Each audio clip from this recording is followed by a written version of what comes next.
Good evening. You hear me okay?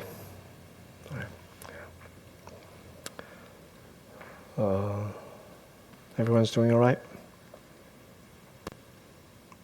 Good. So tonight we continue with the Heart Sutra. We're on the fourth line only. So the previous lines were when the Bodhisattva Avalokiteshvara was coursing the deep prajna paramita, he perceived that all five skandhas are empty. And then tonight we'll talk about thereby he transcended all suffering. Okay. The first talk of the Heart Sutra was a basic historical survey of Buddhism and the Heart Sutra's role in that trajectory of the development of Buddhism, and specifically the Prajnaparamita literature. From the second talk to the sixth talk, I focused exclusively on methods of practice. From methods connected to Avalokiteshvara, to Avalokiteshvara, who is the embodiment of compassion, Avalokiteshvara's own method of practice. Right? I introduced 6 or 7 stages to Avalokiteshvara's own practice, in addition to different methods tied to Avalokiteshvara. We spoke about the 5 skandhas: form, sensation, perception, volition, consciousness, which constitute us and our reality, our life. The 5 skandhas, or aggregates, are our life. Now, you may think, traditionally this is explained as what constitutes a human being. Right? Body and mind. But actually, the 5 skandhas constitute everything. Because the Buddhist conception of body and mind,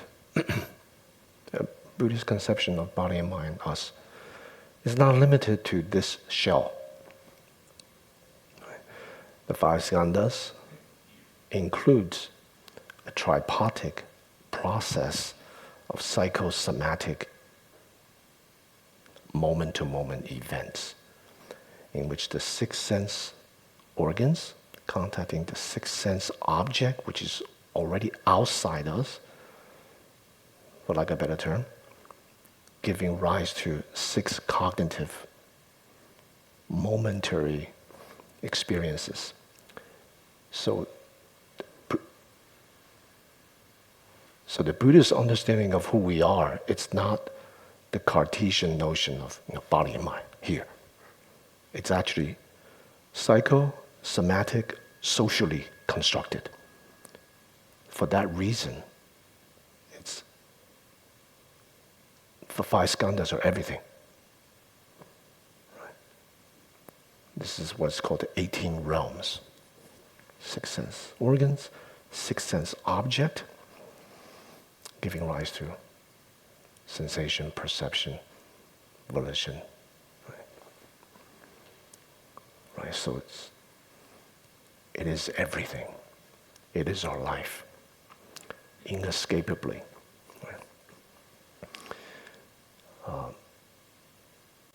And I spoke about how to engage in contemplation of the 5 skandhas at 2 levels. That's the 5th talk and the 6th talk.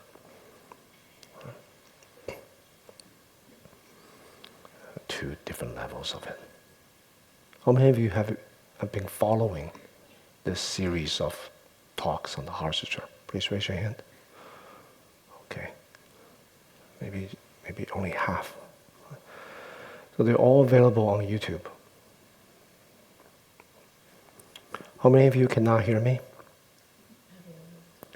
Difficulty? Okay. Maybe you come up front, because I know it's scary. It's not scary. I don't bite. Because there are these kind of dead spots in the Chan Hall. So you can come a little closer too. Yeah, come over here. There's a VIP seat for you. Okay. Hi, Chong. You can maybe come over on the side, maybe. It's better? Okay. Okay. All right. So, those of you who have not been following can look at the videos, the recordings. Because the whole point of Buddhism, Dharma practice, is practice. Especially with regards to tonight's topic, suffering. It sounds pessimistic, I must say. But that's another point of the delineation, all the different categorical analysis of suffering. It's not the point. The point is to allow us to be able to really take a hard look at our life, to face it, and then to embrace it and work with it, and to be free from it. From the grossest level to the most subtle level. So the whole point of the Heart Sutra, the Buddha Dharma, is freedom. Freedom. Liberation. Awakening. It's to dismantle all the various ways in which we create problems for ourselves.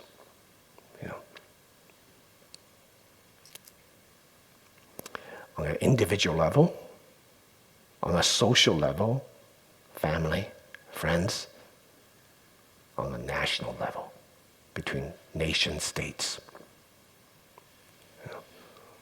All of that is rooted in the 5 skandhas. So it's the heart of this Heart Sutra, and I spent 2 talks, 5 and 6, how to dismantle through contemplation.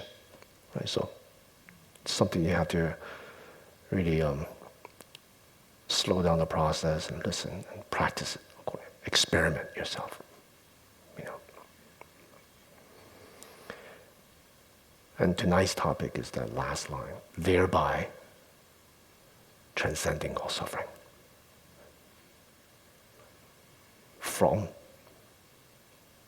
this penetrated insight into the workings of the 5 skandhas. Skandha is a Romanized Sanskrit word. It means aggregates, composite, compilation. So suffering.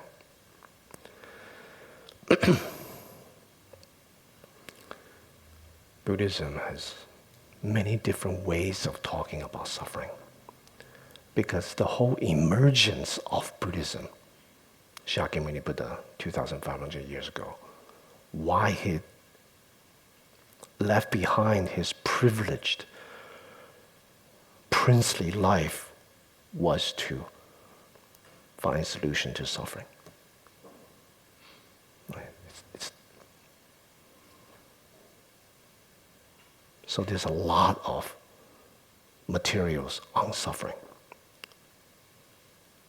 giving us on a very superficial level, a kind of wrong impression that Buddhism is about suffering. But actually, all this talk about suffering points to the path, points to the possibility of freedom. Right? If we don't face it, our life, in all of its subtleties, the way we experience things, the way we perceive things, the way we construct narratives, ruminate and solidify things. If we don't see the extent to which we do that, then we're just living in the dark. You don't see the problem. So Buddhism can be said to be very practical. Right? It wants us to face it, embrace it, work with it, and free ourselves from it.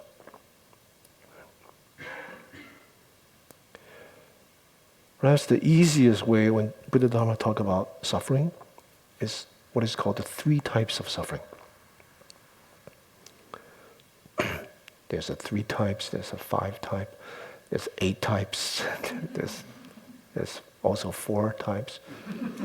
So 3, 4, 5. There's no 6th type, but 3, 4, 5, and then 8. That's actually the rudimentary way, but there are much more subtle things. But I want to talk about that in light of what had been said earlier, previous talks.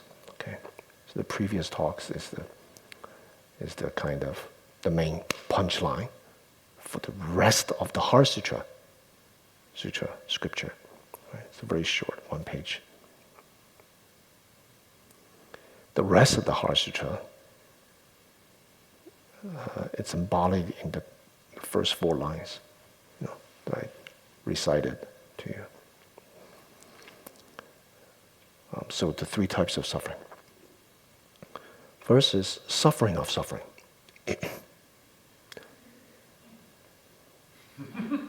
I'll explain it. Second type is suffering from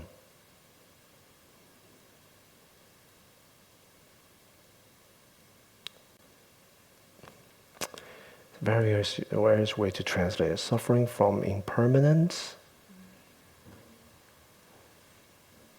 Right. The third is suffering from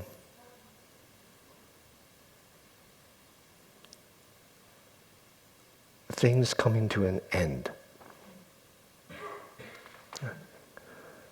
Some people translate it suffering of ruination, like ruin, deterioration. Suffering of suffering is the most easy to understand. It refers to physiological. Right? Physiologically,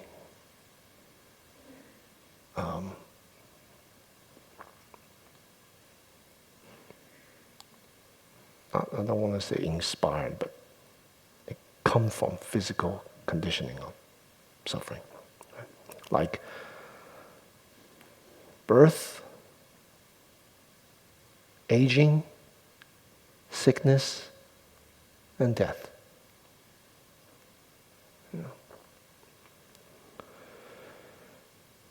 I remember when my father passed away.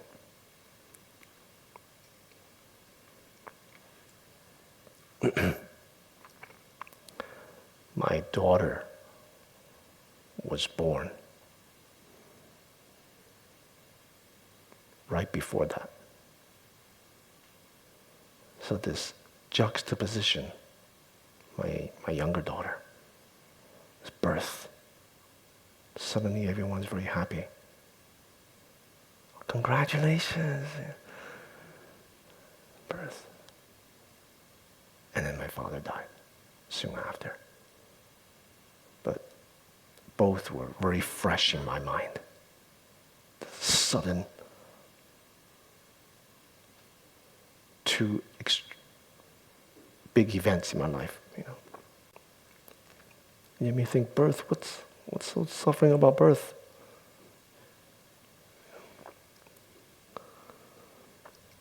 Just imagine your skin, flesh, supple, soft, has never touched air.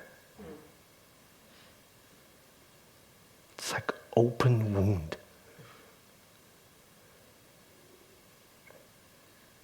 Being squeezed out of a body.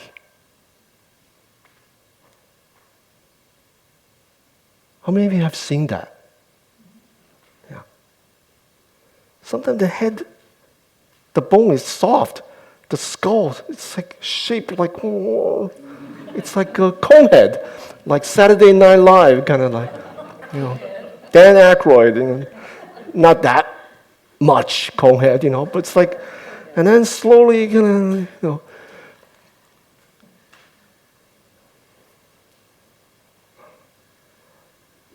We don't know how babies feel, of course, infant. Can't interview them, right? They don't know. But we do know from inference, what do they do when they're in pain? After they're born, when they're hungry, when they poop on themselves, when they feel uncomfortable, the only thing they know is pain. And then what do they do when they come out? Screaming. First of all, it's like traumatic, traumatic experience. They don't have language. They don't have words and language to kind of ruminate. It's just pure embodied experiencing of raw pain. So suffering is kind of like pain, very physical, corporeal. That's suffering. Right? Let alone sickness. Right? Some people translate,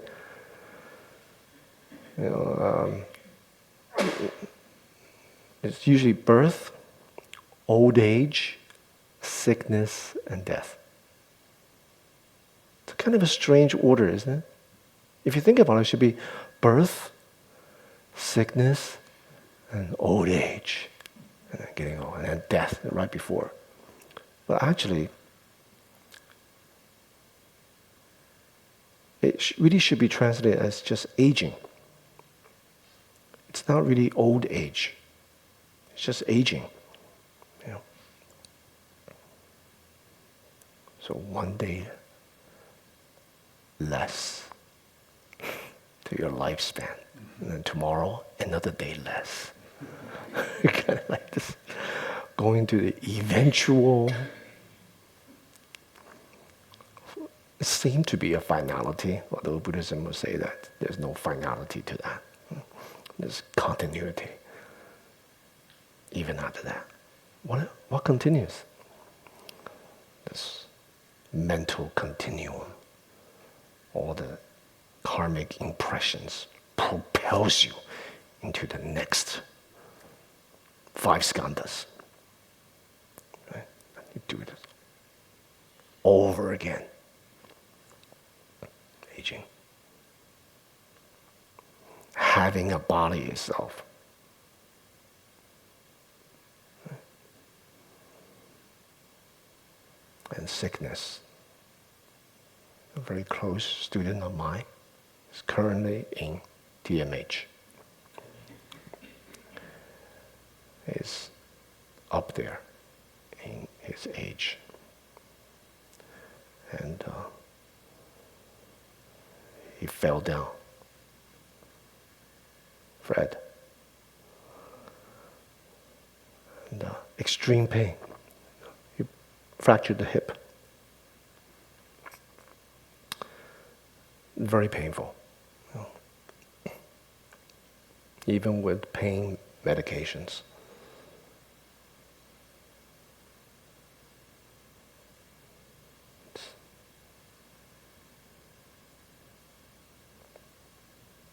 Sickness, illness.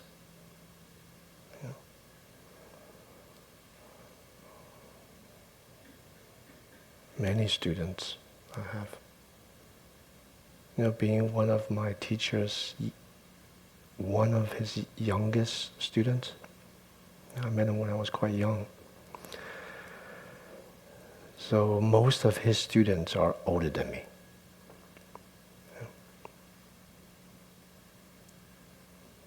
It's kind of painful, just watching them deteriorating. We're kind of the same generation, except I'm on the younger end. Most of them are 60, 70, close to 80, if they survive. I've seen many of them pass away. Death. Recently, too. Sadly.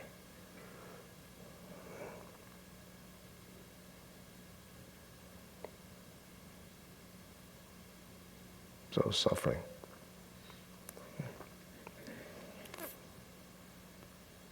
The first type, suffering of suffering.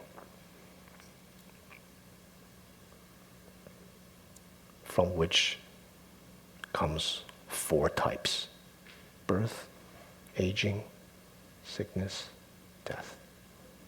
And then repeat again. Second type, suffering of change, impermanence.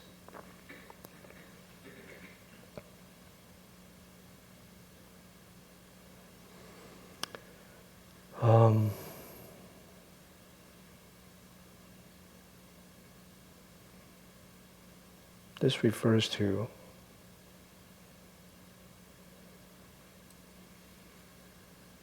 mental condition changing.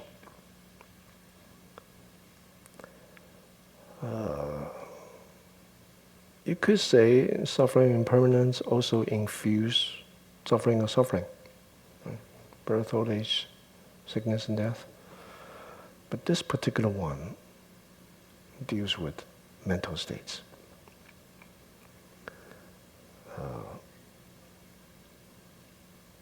The fluctuation, instability of our ideas, feelings, and anxiety. Even precious things and positive experiences,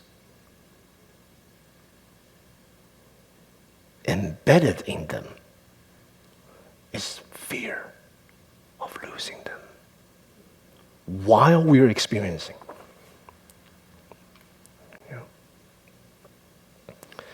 So this constant tension,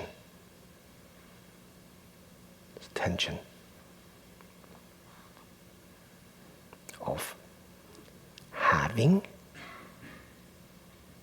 lacking, gaining, losing, they always come together.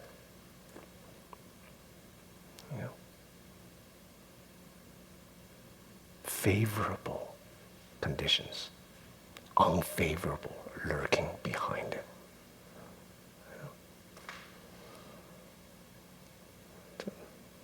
Suffering of change, impermanence.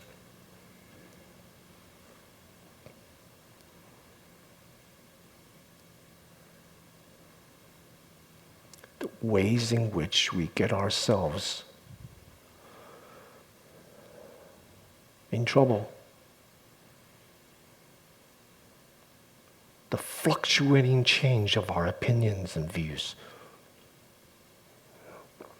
When we are experiencing something,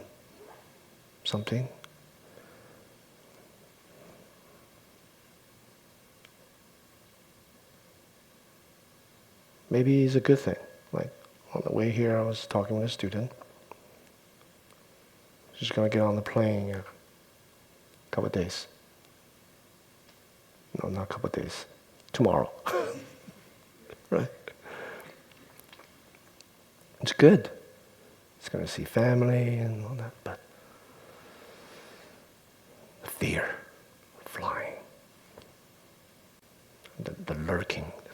lurking behind that. Very subtle. All these anxiousness. If you don't examine it, it's just this undercurrent feeling tone of being anxious. Something about to happen hasn't come yet. You know, what might happen? So the subtle thoughts are constructing experiences infused with past experiences. You know, the plane may crash. I may die. Lose my family, children.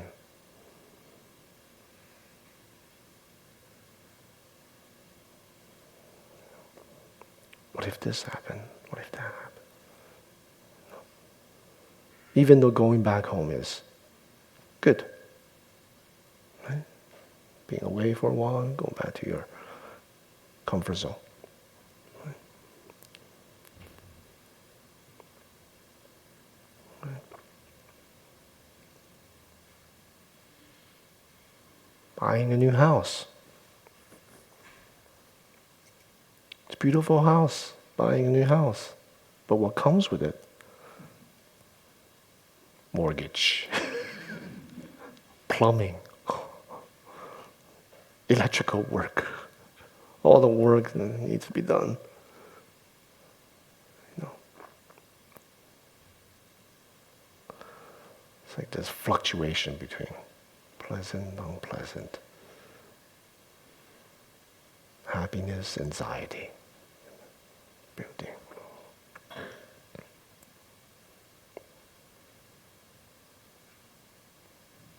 Suffering of impermanence. Unpredictability.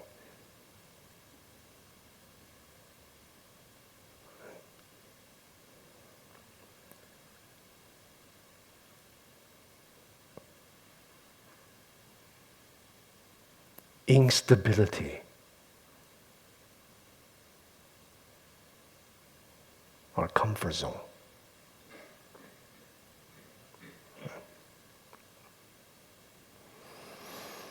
Our sense of self are always trying to control things, manage things. Each one of us, within us, has what I call the manager. The manager. Make sure things are okay.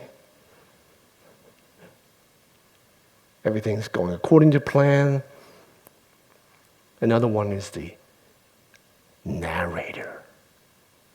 Narrator. You all know what I'm talking about, right? Yeah. So it's built in. We're wired this way, linguistically wired this way. And then anticipate fluctuating change in a world of chaos. That's what we're living, in a world of chaos. You don't know what's going to happen tomorrow, next moment. You have no idea. We only have our past experiences. Maybe tomorrow will be like today or yesterday. But that's just a guess. Maybe educated guess.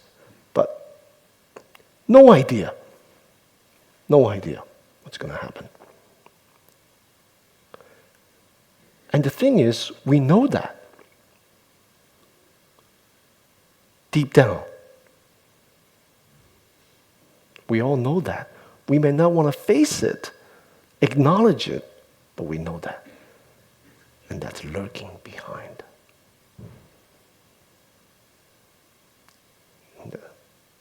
In our mental continuum. So there's this angst. How many of you feel that? Okay. The angst that's lurking behind, unpredictability, uncontrollability, all the technology, all the invention, science, ritual, religion, philosophy, everything comes from the manager. The manager and the narrator try to manage something that's completely out of control. Am I scaring you guys? No, right? We're gonna face it, right? The punchlines later, okay? The point of the talk. Suffering of change. Third one, suffering of deterioration, ruination, things coming to an end. Wishing this moment to be other than what it is.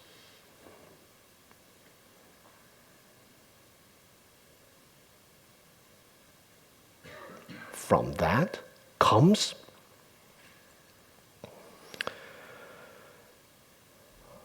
losing someone we love. The suffering of losing someone we love. This is called the four sufferings. I mentioned the first four is birth, aging, sickness, and death. Here's the second set of four. First one is suffering from losing those that we love. Right? That belongs to this third type. Yeah. It's between the third type and the second type. These two combined give rise to four. Second one is, the first one, losing someone we love. Second one is meeting those people we don't like.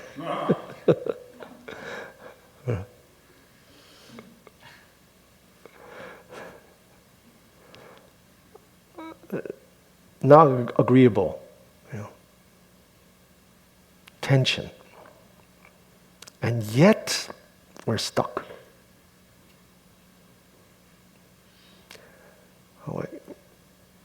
At least for some duration of time, we can't get out of. Right?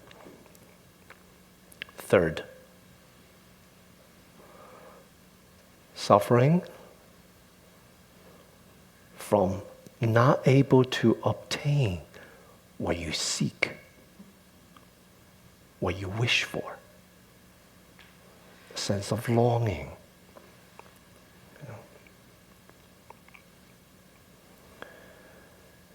Some of you are getting antsy. It's like, just get to the punchline, please. Give me the antidote now. No, we need to face this. We need to analyze it. We need to face this. Fourth one is suffering of the five aggregates, the five skandhas themselves, which is everything. I said in the beginning, right? Everything.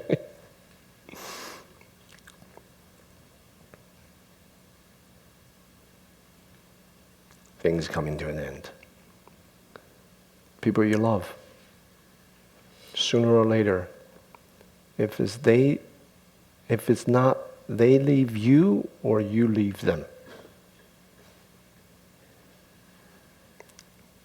Leaving means separation or pass away. There are rare circumstances in which both people pass away at the same time, that they love each other, but it's really rare. Right? Sometimes in close proximity, that's not so rare. Husband passes away, a year later the wife passes away. Right? From what? Suffering from those that we love. Leaving. Separation.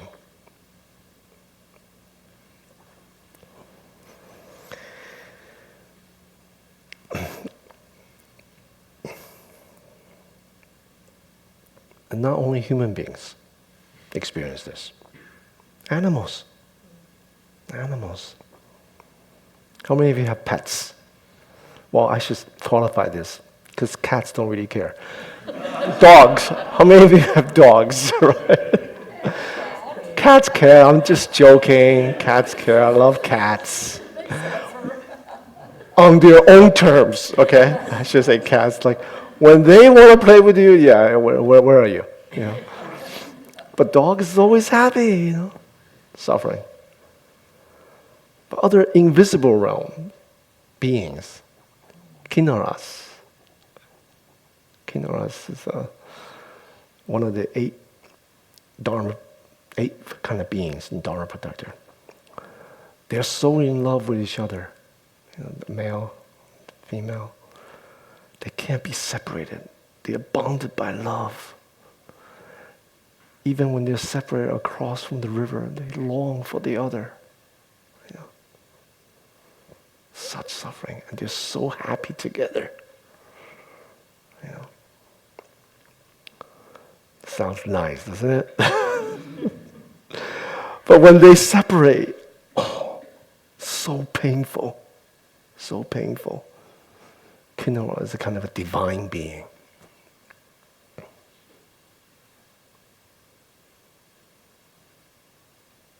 They half human form, half bird, right? Kinnara. Huh? Like fairies? Fairies, yeah. Oh, I'm thinking about Garuda, maybe. Yeah, Garuda. Anyway, Buddhism has all kinds. They recognize different beings. Kinnaras. Separated from those we love. It's connected to the controller, the manager. We want things to be other than what it is. You can't get it.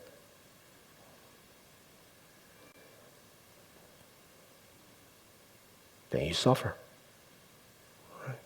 Kind of longing. Longing.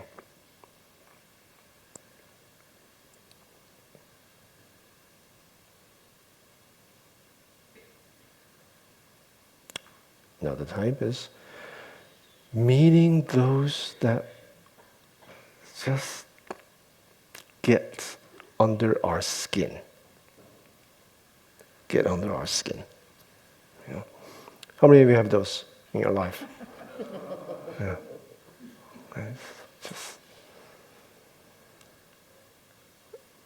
and we have to see them like often. And sometimes they're the same people that we long and pine for and love. And then after a few decades, it become our tension, you know. Yeah.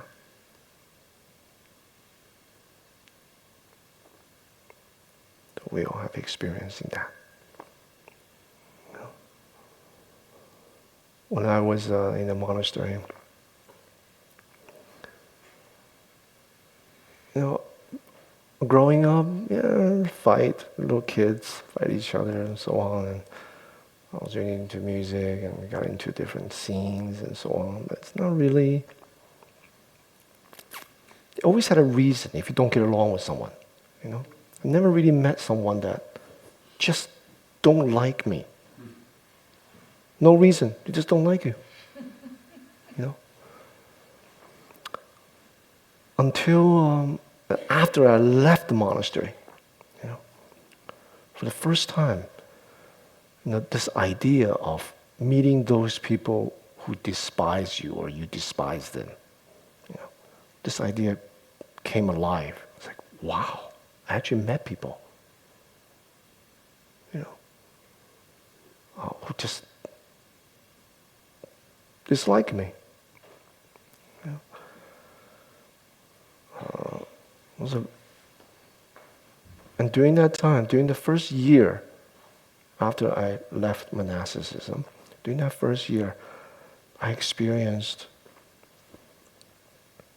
all 8 types of suffering. Oh, I should say 7. I haven't died yet.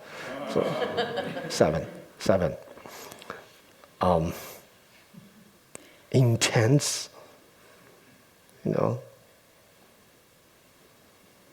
people that can't understand why the only way to understand is that possibly Buddhism says you two have had a history in past lives. There's no way to explain it. Just chemicals. That's the modern way. Chemicals. They don't mix. That's not saying much, It's chemical. What chemical? And then falling in love after I left monasticism. Beautiful girl. Re-socialize me into planning a life together. And I was not good enough for her. From her parents' perspective. She was business major. I major in religion. What kind of job are you going to? I was in a master's degree. It's not even PhD, it was a master's. What are you going to do with that? She was intelligent, beautiful economics major, minor in business. And the parents said, if you're going to go out with him, we'll stop your funding for the university. So, heartbroken, and but it was a very good experience. I was kind of raised in an upper middle class. Everything's basically good.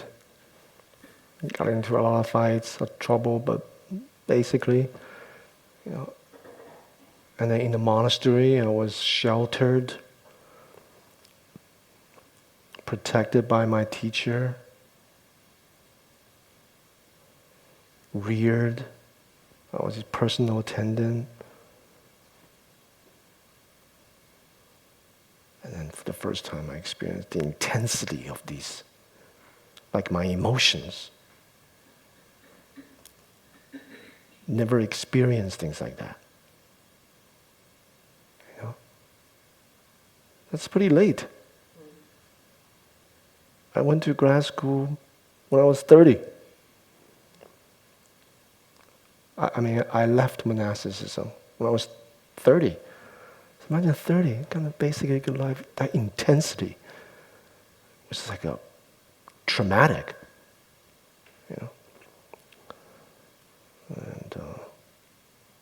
And then Buddha Dharma, because I faced them,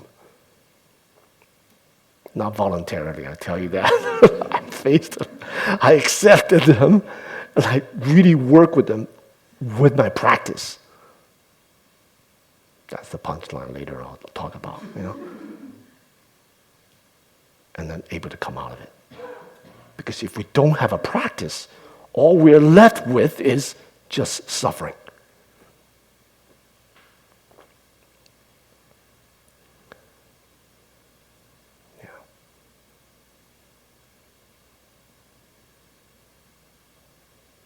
So, meeting those, separating from those we love, meeting those who despise us or we despise them.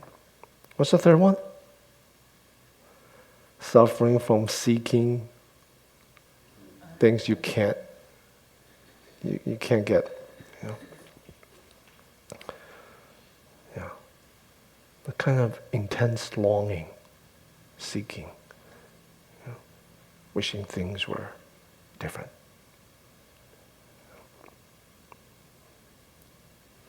And then this, I don't need to explain. We all know this. It's kind of mixed in our experience. Life.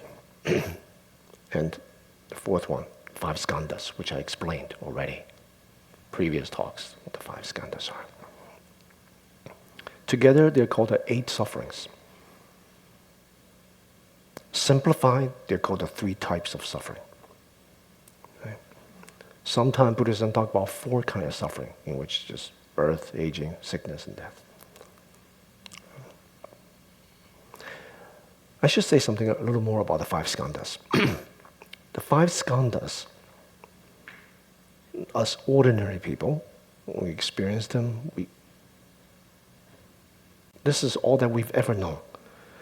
We can't experience things outside the 5 skandhas. Right?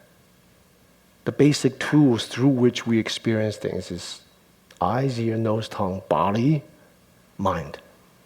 6 sense faculty. We don't have anything else. What else do we have? Right? And then the corresponding things is sight, sound, smell, taste, touch, thought. Right? Giving rise to consciousness, cognition, perception. Right? So these 18 different states continually recycle moment to moment to moment to moment. Even in dream. Right?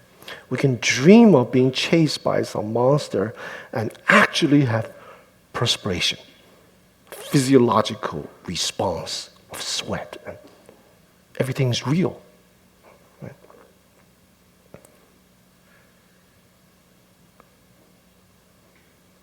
But I must say that the 5 skandhas could be temporarily appeased, quenched through meditative absorption, deep meditation, in which the sensory faculties start to lose their operation, lose their function. Like scent. We don't need to use this, right? Sight, sound. So in deeper the meditation state, the more we lose these sensory functions temporarily. So thereby the impossibility of suffering that come from the interactions of the sense object. Right? You don't use your eyes to see, you're not going to see annoying people.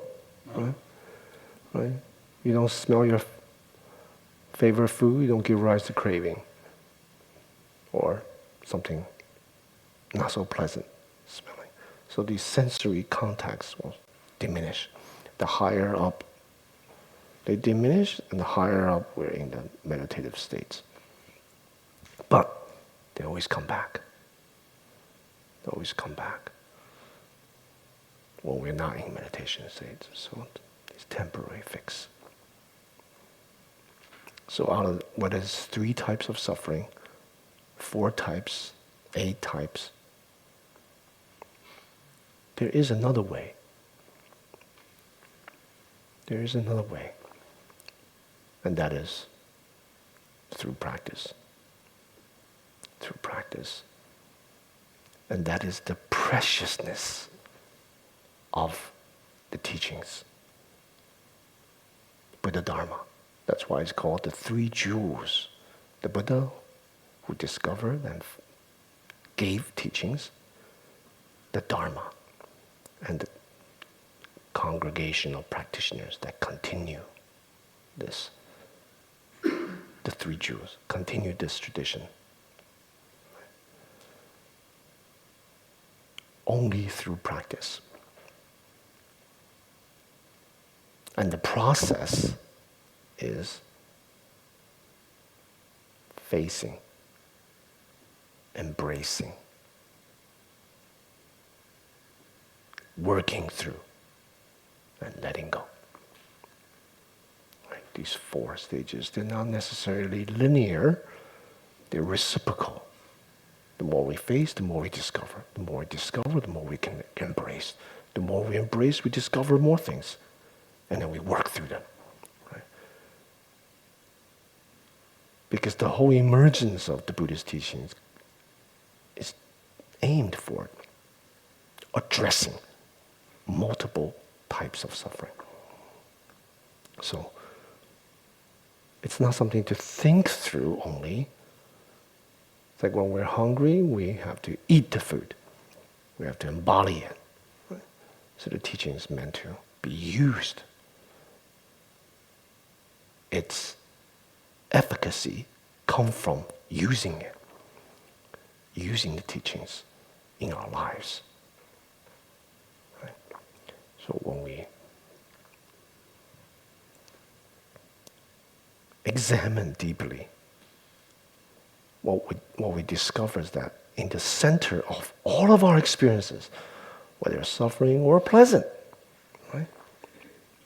Seemingly, right? There's this me, I, mind that lie in the center of it. Its ammunition is to reify, solidify ideas, come up with narratives,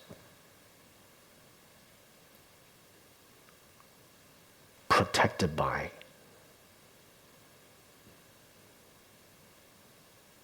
grasping and rejecting, right?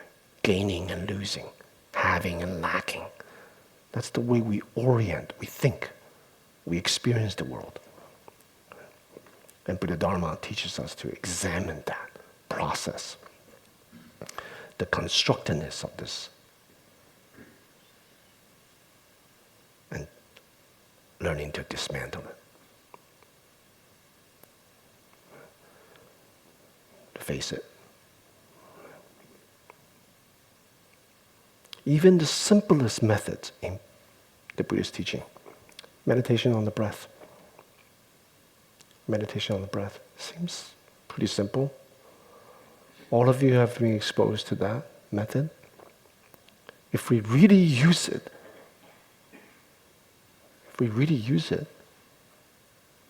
it will take us all the way to liberation. From the chaos of our life. Just today I was talking with a student. He's Jewish. He went back home to Israel before the war. He didn't know what was happening, what was to come, and then experienced the war. Hamas.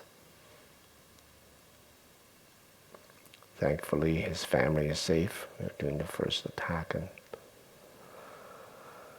and he came back last week. Back to London. He's in London.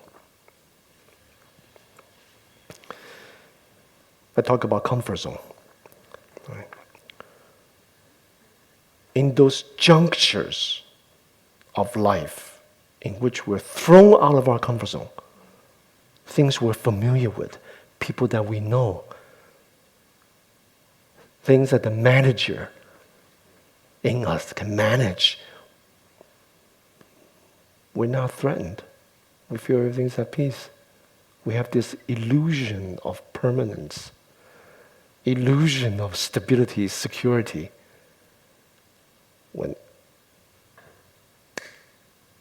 everything can just suddenly change, unexpectedly change, things ripped out of from under you. You don't know if there's going to be a tomorrow. Imagine living like that. For such a long duration of time, every day is just stress, anxiety. The first thing I said to him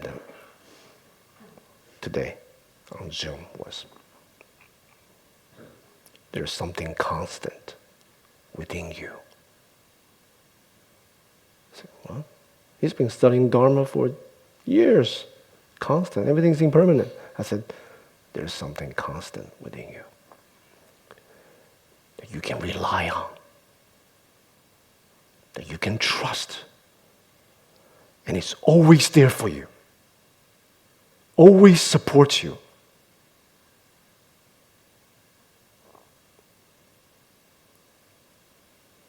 Always reliable. It may have its ups and downs, but it's always there. He says, what I said? I said, your breath. better than any friend. This friend is always there for you. It's always supporting you. It's always nourishing you. In the center of chaos, of war, when your life is turned upside down, you have that.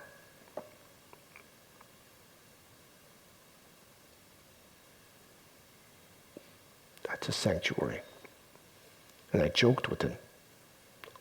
Until you die, of course. Right? But instead of ruminating, that's what we're fantastically good at. Ruminating, anticipation. Right? When the controller, the manager, is faced with chaos, nothing to grasp, nothing familiar, anxiety, stress hormones are flushed down through your body. Your breath. Anchor yourself in that. Nothing and no one can take that away from you if you use it. In the midst of chaos, we face it. We ground ourselves.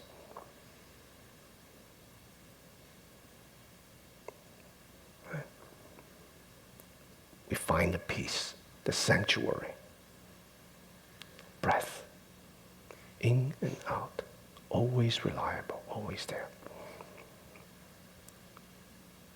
To draw in the angst mind so that we become grounded. That relation, and then he remembered all those years of meditation. The relationship that he has built with his friend, the breath.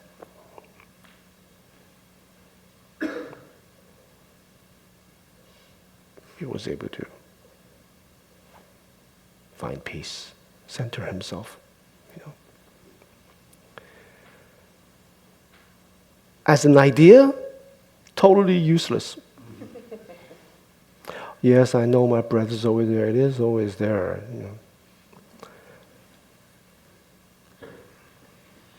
But extremely useful if you actually practice it, embody it.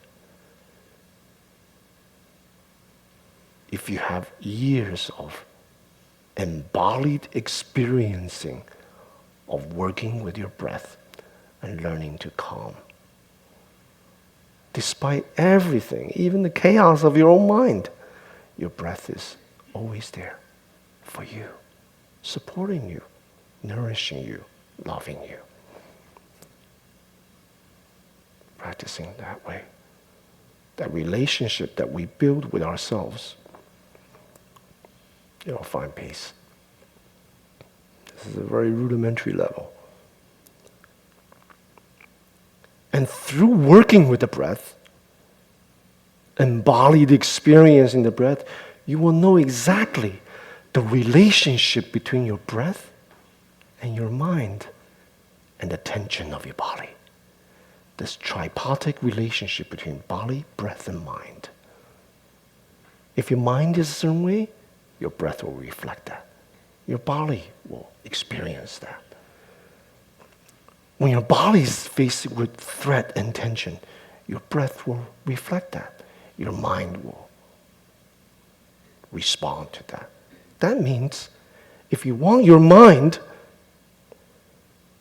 to stabilize, to clarify, you can come at it through the body or come at it through the mind, the breath. You see? Because it's intimately related. So you have not book knowledge, but you have built-in experiential knowledge. That means years and practice of synaptic firing pattern already formulated. It kicks in, it will go to that. You'll be grounded. That kind of knowledge is not from reading, not so helpful. See? You're training yourself to be how to be grounded Right? That method comes from the Buddha. Very concrete method. Once the mind is grounded, you'll be able to see clearly. Not distracted, pushed and pulled by anxiety, which clouds your judgment, clouds your perception. Right? The mind gains clarity, stability, and you will be able to see new beginnings. You will be able to see new beginnings. We don't see that when we have this narrative dominating, hijacking everything. It's just like this. When he first began, he says, my world has changed. Everything that I've ever known has changed. That's an exaggeration. That's a rumination. That's a conclusion. That's the manager mind. There's a difference. If you're locked in that, you can't see possibilities. You don't see fresh new beginnings. You just see this narrative. Right? How to dismantle that? You gotta loosen it. Allow it to be more porous, this view. How? You want the view to be porous? Come at it through the breath. Come at it through the body. Then this view will start to loosen, soften this wall that we build. Does that make sense? So it starts from that.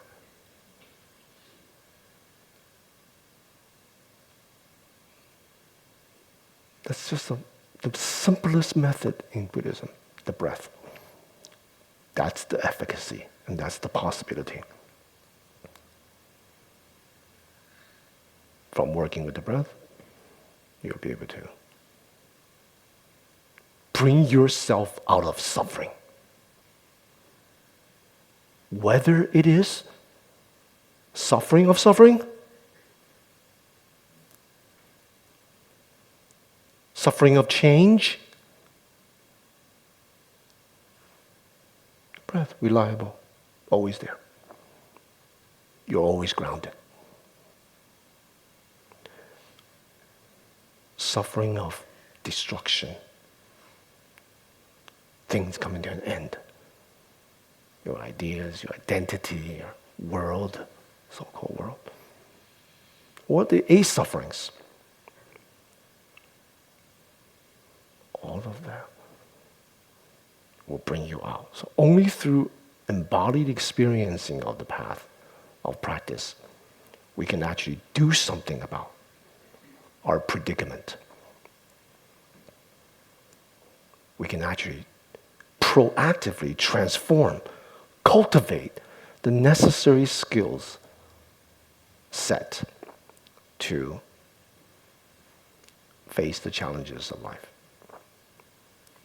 It's up to us.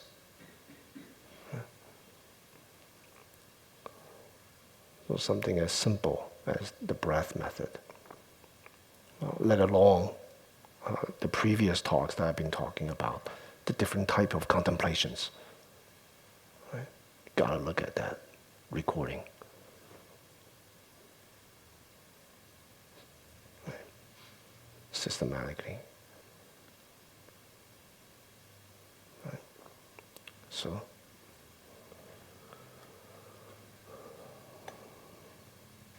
when the Bodhisattva Avalokiteshvara perceived that the 5 skandhas are empty, transient,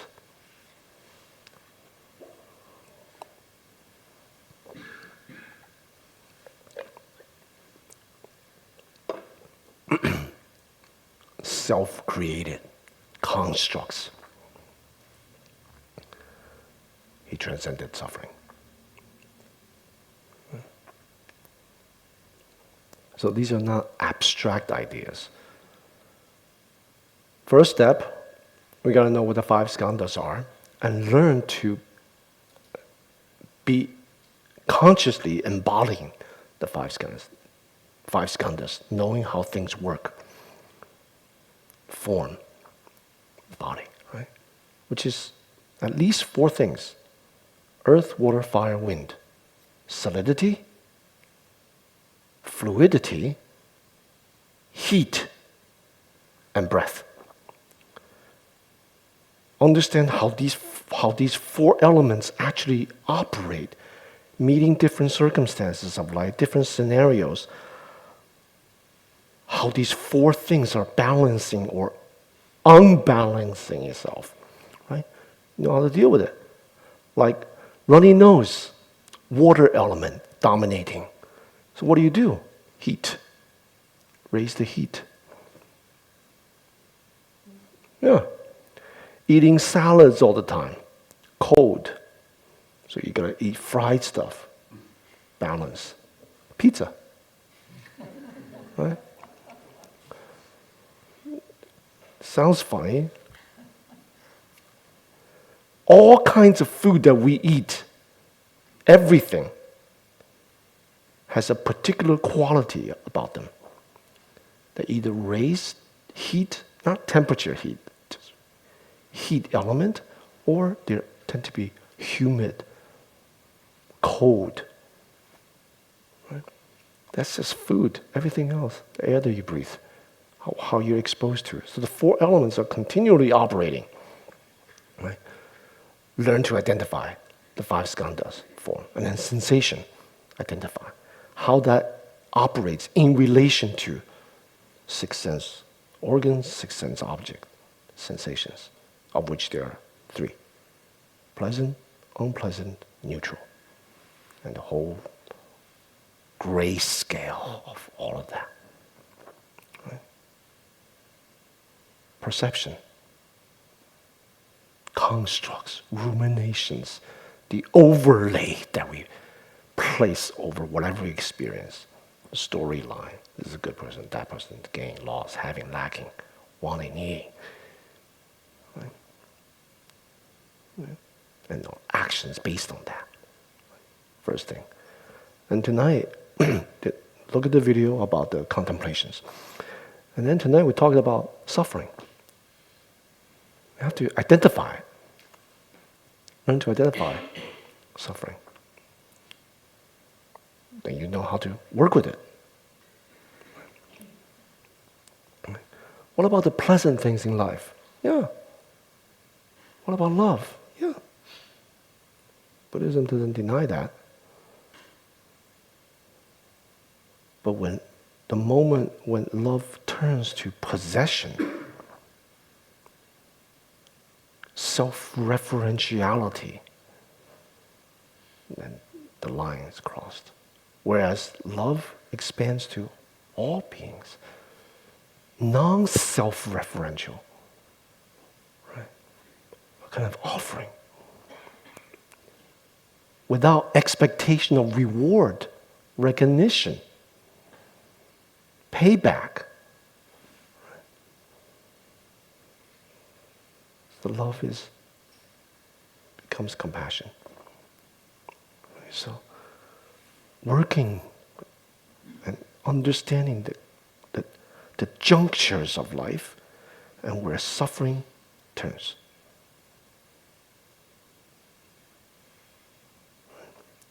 Focus on the junctures of life.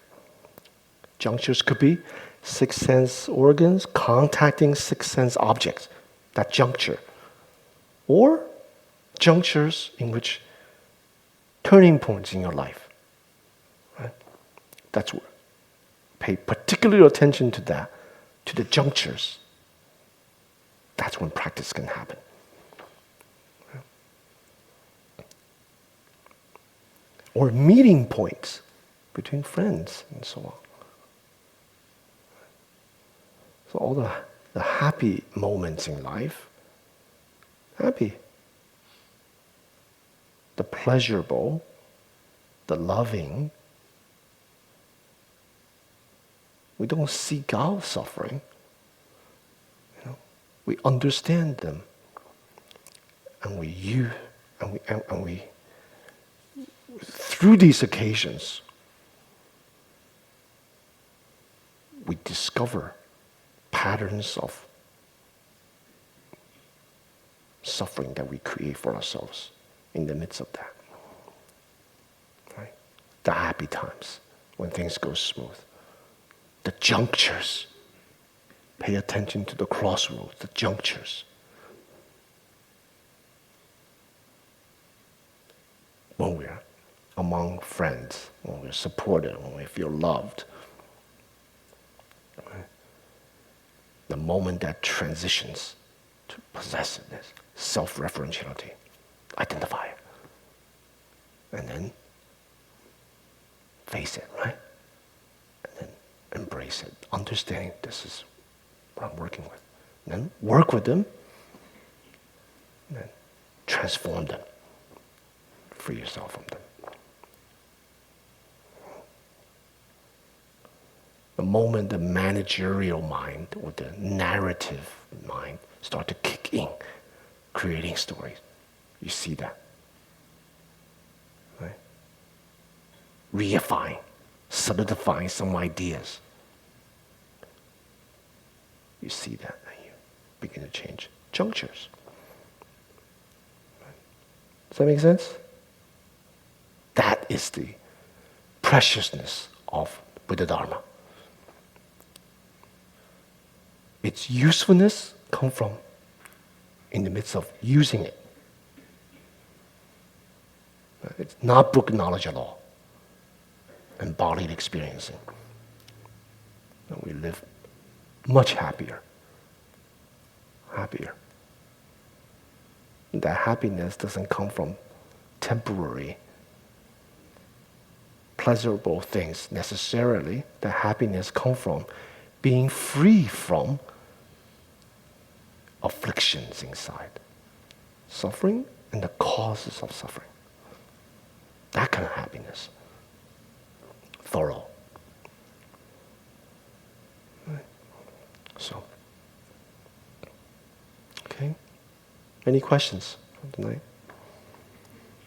Yeah. What's up? I'm trying to visualize what a life without suffering would look like. Okay. Can you use the mic, please? Yeah. As you're talking, I'm trying to visualize what a life without suffering would look like. Not that you can eliminate suffering, but for someone who has developed their practice to the point of near perfection, or perfection, what does that person's life look like? It looks like your life. It looks like anyone's life, except without vexations. So they can be happy, they could be sad. Like it's like when someone passed away, it's a very good question, because out of all the different types of suffering, the first type, birth, aging, old, sickness, and death, that one still occurs. Still occurs, still happens. But there's no suffering to that, in the midst of that. You know, emotional suffering, psychological suffering. So that person's without vexations that causes that, without self-referential vexations. Does that person feel? Yes. Can that person think? Of course. Does that person have a job? Yes. Right. So a perfection, like you say, a perfection would be like the Buddha. Right? But all of us are working towards that. So a grayscale of degrees. What I suffer from, same thing happened to you, you may not suffer. What you suffer from, when it happens to me, I may not suffer. Each one of us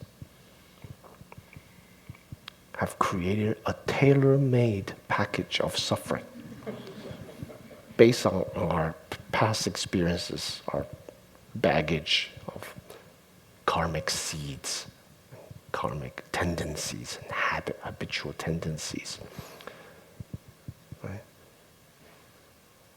At the core of that, it's vexations. Right? So a simple example, concrete example is something terrible happened in our life. A person with suffering, but I'm going to put aside the Buddha, like us, right? A practitioner will be able to adapt to that, face that, adapt to that, and work with it. They now know how to work with it. They have method of practice. They have different perspectives from the teachings to look at things. So they're working with it, as opposed to someone who uses other ways that they've learned to work with it. Alcohol, addictive drugs, or just bypassing, running away. There's all kinds of ways to do it. You see? So the difference is, one way leads to better results, more peaceful, more skillful, productive. Another way leads to maybe more suffering. And the whole life maybe just untangles, just falls apart eventually. So harmful, not harmful, skillful, not skillful. There is no fixed way what it looks like, because everyone walking around have a tailor-made package of suffering. You know? So there's no standard model. Even among Buddha's disciples, 10 great disciples, every one of them, they may still have residue suffering on the superficial, but inside is no longer driven by vexations. No longer come out of vexations. It's like a habit. See, so it looks very different. Some of these disciples look, feel, there's no standard model at all. Nothing standard. Right? Chan masters, teachers, too. Right? So if we try to imagine, probably you can't come up with one. Just unimaginable. What we can do is look at our lives, ourselves, before we practice, and now after so many years of coming to the center, you see change within you. At least you know what's going on. We've turned on the light that we see what area we need to work on. At least we know that. We're able to face it. And then we're working with it. Whereas prior to that, we may just resolve to alcohol, or something destructive, harmful. See, so we're in a better place. So instead of picturing what the ultimate result, just look at your life. Look at our lives as practitioners. Does that help? Yeah. Yeah. All right, anyone else? Yes, please. This is such a beautiful talk. I have thoughts about the alleviation of suffering, suggesting being free of the perceived causes of suffering. And when you talk about work or transformation or practice, all of those sound like effort applied in a particular direction. Yeah. But what about the idea of radical acceptance of exactly what is, and the notion of aimlessness that also weaves its way here? Can you say anything about the connection there? Yeah. If we radical acceptance is itself transforming. Most people can't they may have some idea about radical acceptance, it's just some ideas, right? But if they're able to actually embody, exposing itself is liberation. Right? So it's not exactly like linear. I just broke it down into things, but like slow down the pace. But actually, in the moment of exposing, you're already free. You're already not it. Right? So in that sense, radical. In the Chan, we don't call it radical, we call it sudden awakening. So in the moment of illumination, no suffering. There's no stages. First I gotta expose, then I have to accept, and then transform, work through it, and then let go. No. In awakening,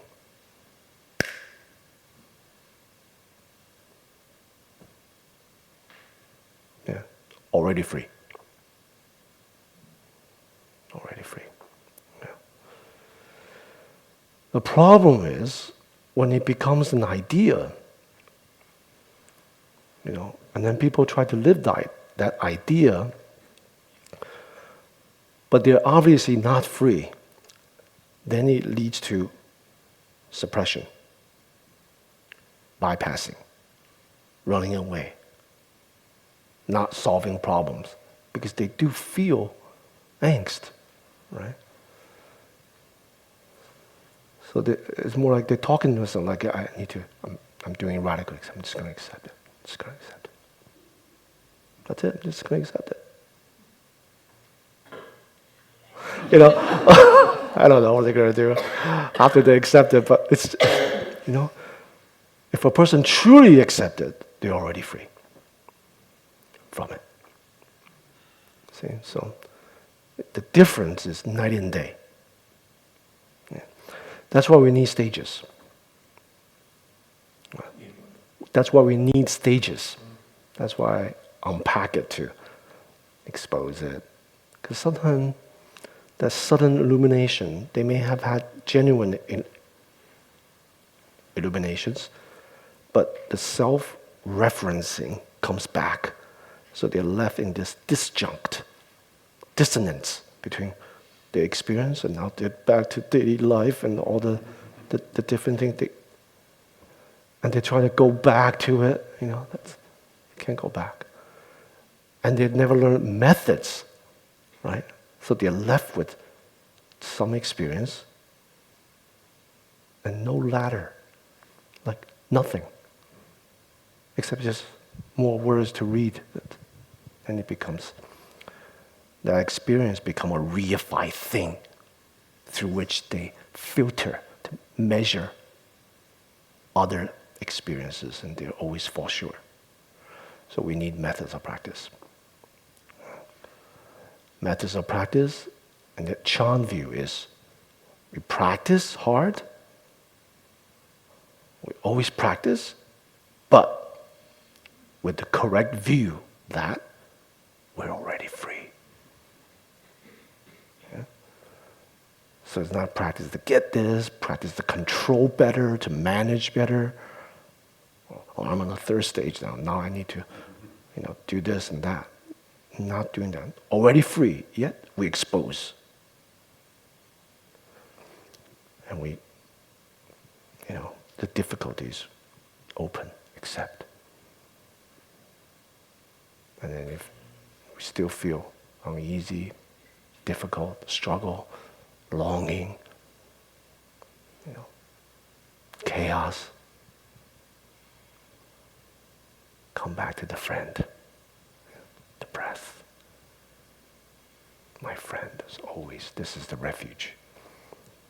This friend, breath, will lead me to my mind, to the nature of my mind.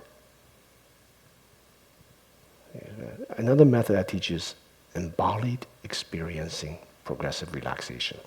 That will also lead to the mind of freedom. See? So you have to have something tangible. It's okay? Yes, thank you. Okay. Those on Zoom, if you have questions, we'll leave the Zoom open. We'll copy down the questions, and we will address them on the WhatsApp forum. Yeah. All right, have a good night.